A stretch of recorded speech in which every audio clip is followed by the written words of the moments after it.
நண்பா உன்னைத்தான் கேட்குறேன். உன்னைத்தான் 300 ரூபாய்க்கு வந்தியா தம்பி? உன்னைத்தான் கேட்குறாரு. 300 ரூபாய்க்கு வந்த தம்பி கிட்ட கேள்வி என்ன, 300 ரூபா கரெக்டாக வந்துருச்சா? வீட்டுக்கு எப்படி போவீங்க? பைக்லையா, கார்லையா, பஸ்லையா, டோல்கேட்டில் பிடிக்கிறாங்களா? அந்த மாதிரி கேள்வி நினைப்பீங்க. அது இல்லை, அறிவார்ந்த கேள்வி.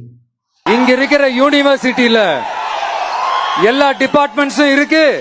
யூனிவர்சிட்டியில் இருக்கிற டிபார்ட்மெண்ட்டை பற்றி 300 ரூபாய்க்கு வந்தவங்கிட்ட கேட்குறாரு. என்னங்க அவனுக்கு என்ன தெரியும்? அவனை விடுங்க.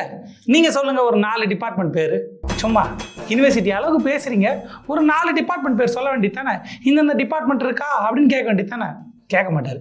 ஏன்னா ஃபஸ்ட்டு விஷயம் எழுதி தரல, 2வது விஷயம் அவருக்கு தெரியாது. ஏன்னா அவர் காலேஜுக்கே போகல. நான் சொல்லலை, அதையும் நான் சொல்ல, வாயிலடி நான் சொல்லலை, அவரே சொல்லியிருக்காரு. இருக்கு அங்கிருந்து வந்த கமெண்ட் கேட்டுட்டேன். காலேஜ் போனா தானே. பார்த்தீங்களா, காலேஜுக்கே போகாமல் யூனிவர்சிட்டி அளவுக்கு பேசுவார். யூனிவர்சிட்டிக்கான நாலேஜ் இருக்குது. யூனிவர்சிட்டி பற்றி காலேஜ் ஸ்டூடெண்ட்டை